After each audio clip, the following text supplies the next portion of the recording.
मणिशंकर अय्यर जी फिर से प्रकट हुए हैं। उन्होंने किताब लिखा है अय्यर की आत्मकथा। आप सभी जानते हैं कि मणिशंकर अय्यर जी को एक फ्रिंज एलिमेंट के रूप में प्रस्तुत किया जाता है। दरअसल वो फ्रिंज एलिमेंट नहीं है।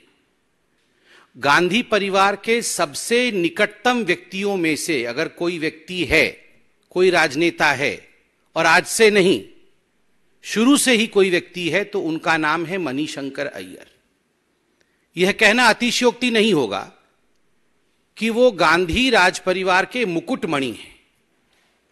गांधी परिवार का जो मुकुट है, उनमें जो सर्वोच्च चमकता हुआ मणि है, वो मणिशंकर अय्यर जी है। तो स्वाभाविक रूप से अगर कोई आत्मकथा मणिशंकर अय्यर जी की लिखी गई है और कोई स्टेटमेंट मणिशंकर अय्यर जी देते हैं, तो वो केवल मणिशंकर अय्यर जी का स्टेटमेंट है या उन्हीं के भाव हैं, ऐसा नहीं है। जिह्वा मणिशंकर अय्यर की है, विचार गांधी परिवार के।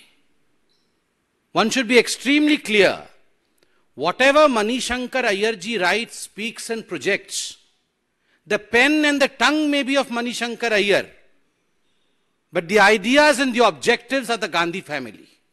He represents the Gandhi family as none other.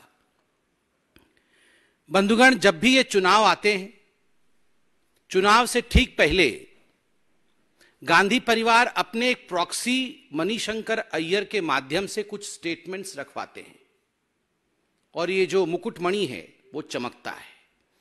2014 से पहले याद करिए, ये वही मणिशंकर अय्यर है जिन्होंने नाक भौं सिकोड़ करके नरेंद्र मोदी जी की तरफ देखते हुए कहा था कि नरेंद्र मोदी जी देश के प्रधानमंत्री कभी भी नहीं बन सकता। बन सकते भी नहीं बोला, बन सकता। मोदी कभी भी देश का प्रधानमंत्री नहीं बन सकता।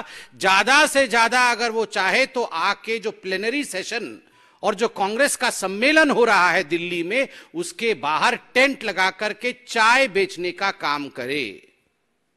नतीजा आप सबको पता है। देश की जनता ने नरेंद्र मोदी जी को, भारतीय जनता पार्टी और एनडीए को थंपिंग मेजॉरिटी के साथ सरकार बनाया।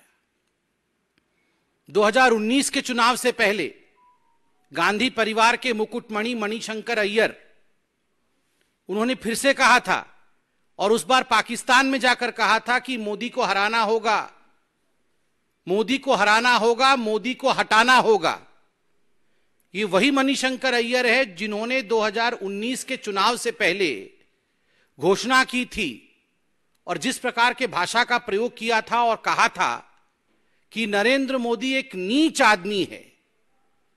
देश के तमाम लोग आश्चर्यचकित रह गए थे कि आखिर गांधी परिवार के सबसे नजदीकी व्यक्ति इस प्रकार के शब्दों का प्रयोग प्रधानमंत्री के लिए कैसे कर सकते हैं। उसका भी नतीजा आपने देखा था।